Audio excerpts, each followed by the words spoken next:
Menghasilkan generasi Badung yang unggul, pemerintah Kabupaten Badung melalui tim penggerak PKK Badung menggelar gebyar integrasi pemantauan pertumbuhan dan perkembangan serta pemberian vitamin A.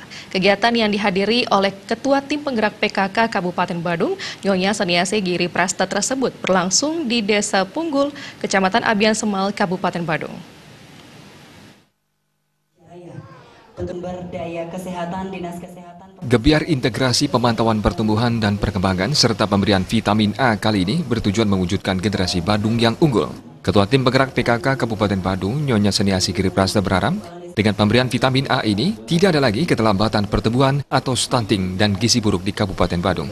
Oleh karena itu, perhatian pemerintah dan kerjasama masyarakat terutama para kader PKK dan Posyandu untuk selalu memberikan arahan kepada ibu-ibu hamil dan balita untuk menghasilkan generasi yang unggul. Sesuai hasil survei pemantauan status gizi balita tahun 2019, prevalensi stunting di Kabupaten Badung mencapai angka 8,9%. Peran PKK selaku mitra pemerintah mempunyai kewajiban untuk mendukung dan mendorong, menyosialisasikannya dan mempercepat program pemerintah, salah satunya melalui kegiatan kali ini.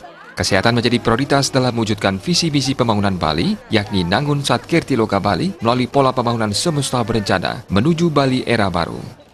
Pembangunan kesehatan menjadi investasi utama untuk pengembangan sumber daya manusia. Pemenuhan gizi dalam upaya menciptakan generasi yang sehat di masa depan sangat diperlukan. Jadi kegiatan gebyar untuk memberikan vitamin A di seluruh Badung, Provinsi Bali khususnya, itu sangat penting sekali karena bagaimanapun kita harus melihat anak-anak kita jangan sampai kena gizi buruk, jangan sampai kena stunting yang ada di masing-masing kabupaten. Nah, harapan ke depan mudah-mudahan dari pemerintah Provinsi Bali, Kabupaten Badung khususnya yang meningkatkan lagi lah kinerja seperti ini, mungkin memberikan makanan tambahan untuk balita dan lansia, bukan vitamin A saja. Nah, itu harapan kami ke depan. Stunting di Badung sih sampai 2019 ini kami 8,9%. Nah, astungkara mudah-mudahan di tahun 2020 ini kami di Kabupaten Badung besar harapan kami bergandengan tangan dengan Dinas Kesehatan, organisasi wanitanya bisa dihapuskanlah di Kabupaten Badung untuk stunting. Peran kader itu sangat penting, peran kader dan PKK itu sangat penting, itu harus sinergi dan gotong royong.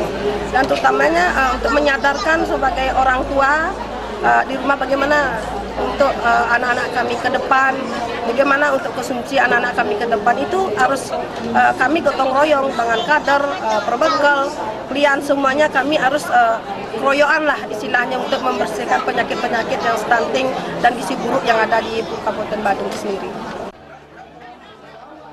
Gebyar integrasi pertumbuhan dan perkembangan serta pemberian vitamin A ini juga diikuti oleh para lansia. Dalam kesempatan tersebut, Ketua Tim Penggerak PKK Kabupaten Badung, Nyonya Seniasi Giri Prasta meluangkan waktu untuk meninjau pasar murah dan posyandu serta kegiatan penyuluhan kepada ibu-ibu hamil.